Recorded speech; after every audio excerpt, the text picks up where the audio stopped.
અમદાવાદની seventh day સ્કૂલમાં બનેલી દુઃખદ ઘટનાને પગલે હવે રાજ્યભરમાં વિદ્યાર્થીઓની સુરક્ષા મુદ્દે સત્તાવાળાઓ સતર્ક બન્યા છે। સુરત જિલ્લાના શિક્ષણ અધિકારી ડોક્ટર ભગીરથસિંહ પરમારે જિલ્લાની તમામ સરકારી અને ગ્રાન્ટેડ અને ખાનગી શાળાઓ માટે કડક માર્ગદર્શિકા જાહેર કરી છે, જેનો મુખ્ય ઉદ્દેશ્ય શાળાઓમાં ભયમુક્ત અને સુરક્ષિત વાતાવરણ સુનિશ્ચિત કરવાનો છે। નવી ગાઈડલાઈન મુજબ સ્કૂલ સેફ્ટી પોલિસી 2016 અંતર્ગત દરેક શાળાએ શિસ્ત સમિતિ રચવી ફરજિયાત બનશે। આ સમિતિમાં શાળાના પ્રિન્સિપાલ, શિક્ષકો અને વિદ્યાર્થી પ્રતિનિધિ તરીકે મોનિટર અથવા જનરલ સેક્રેટરીનો સમાવેશ કરવો પડશે। સમિતિ શાળાના કેમ્પસ, રમતગમત મેદાન અને પ્રવેશ નિકાસના સ્થળોએ નજર રાખશે। વિદ્યાર્થીઓની બેગ અને તેમના વાહનોની ડિક્કીમાં કોઈ જોખમી વસ્તુ ન લાવી શકાય તે માટે હવે અચાનક તપાસ હાથ ધરવામાં આવશે। વાલીઓને પણ સૂચના આપવામાં આવી છે કે તેઓ ઘરે બેગ અને વાહન તપાસે અને બાળકોના વર્તન પર નજર રાખે। કોઈ શિક્ષક ગેરહાજર હોય તો વિદ્યાર્થીઓને એકલા નહીં મૂકવા, તેમને અન્ય પ્રવૃત્તિઓમાં જોડાવા પણ શાળાને જણાવાયું છે। ત્યારે આશય એ છે કે વિદ્યાર્થીઓ કોઈ અસામાન્ય પ્રવૃત્તિમાં સંડોવાય નહીં। ત્યારે શાળાઓ હવે સુરક્ષિત બનશે અને સરકાર દ્વારા નિર્ણય કરવામાં આવ્યો છે। ટીડીઓ દ્વારા પરિપત્ર જાહેર કરવામાં આવ્યો છે અને આ નવી માર્ગદર્શિકા જાહેર કરવામાં આવી છે। સુરતમાં શાળાઓ માટે નવી સુરક્ષા માર્ગદર્શિકા જાહેર કરવામાં આવી છે। તો દરેક શાળાએ શિસ્ત સમિતિ રચવી હવે ફરજિયાત થશે। સુરતમાં ટીડીઓ દ્વારા મહત્વપૂર્ણ નિર્ણય લેવામાં આવ્યો છે, જેમાંથી શાળાઓ સુરક્ષિત બને તે હેતુસર આ મહત્વપૂર્ણ નિર્ણય લેવામાં આવ્યો છે, જેમાં વિદ્યાર્થીઓની બેગ અને વાહનોની અચાનક તપાસ કરવામાં આવે। ત્યારે આપણી સાથે પ્રેસિડેન્સી સ્કૂલના પ્રિન્સિપાલ દીપિકા શુક્લા જોડાઈ ગયા છે। દીપિકાબેન, તંત્ર રહીને જાગ્યું છે, શું કહેશો? ત્યારે સુરતમાં શાળાઓ માટે નવી સુરક્ષા માર્ગદર્શિકા જાહેર કરવામાં આવી છે અને શાળાઓ સુરક્ષિત બને તે હેતુસર આ નિર્ણય લેવામાં આવ્યો છે। તો દરેક શાળાએ શિસ્ત સમિતિ રચવી હવે ફરજિયાત રહેશે।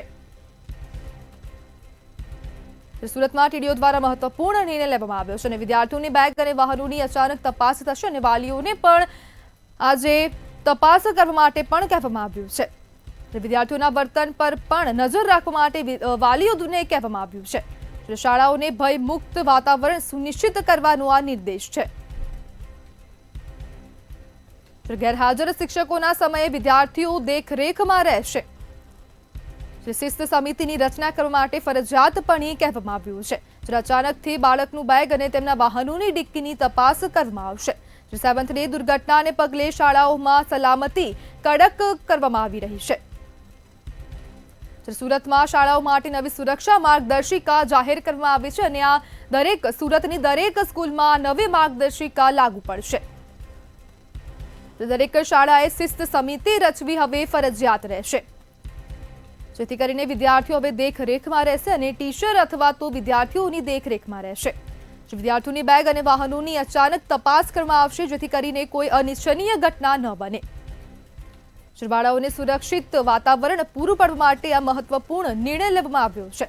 શાળાઓને ભયમુક્ત વાતાવરણ સુનિશ્ચિત કરવાનો નિર્દેશ છે।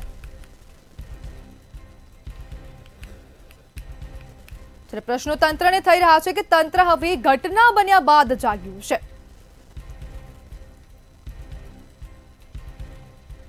ત્યારે પહેલા વિદ્યાર્થીઓનું ચેકિંગ કરવામાં નહોતું આવ્યું તેવા અનેક પ્રશ્નો ઉભા થઈ રહ્યા છે કે જો 2016 અંતર્ગત આ સમિતિની રચના કરવામાં આવવાની હતી તો પછી દરેક શાળાઓમાં આ જે સમિતિ છે તે ફરજિયાત કેમ નહોતી? તો પછી આ નિયમોનું ઉલ્લંઘન કેવી રીતે થયું અને તે તંત્ર દ્વારા કોઈ પણ પ્રકારની તેમાં તપાસ કરવામાં આવી નથી? શાળામાં સુરક્ષિત વાતાવરણ કેમ નથી ને તેના પ્રશ્નો સીધા તંત્રને થઈ રહ્યા છે। આપણી સાથે દીપિકા શુક્લા ફોન લાઈનથી જોડાઈ ગયા છે। દીપિકાબેન, તંત્ર હવે રહીને જાગ્યું છે, શું કહેશો?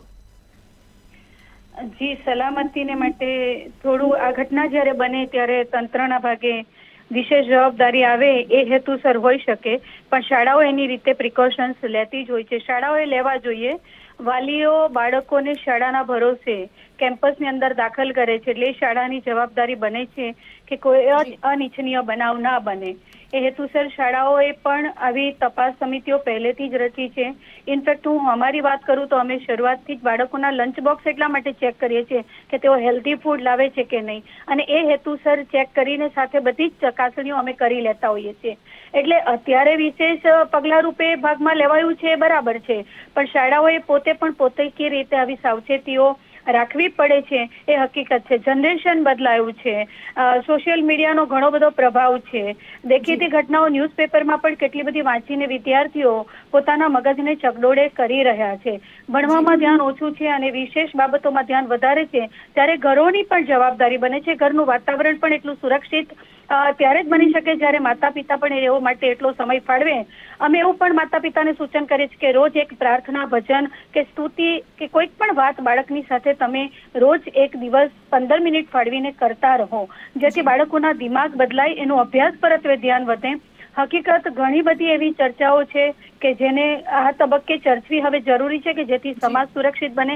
કુમળી વળના બાળકો આજે આટલા બધા ખરાબ દૂષણો તરફ વળી રહ્યા છે, એ સમાજ માટે બહુ ચિંતાજનક બાબત છે, એટલું હું અવશ્ય કહીશ. જી દીપિકાબેન, જોડાવા બદલ આપનો આભાર.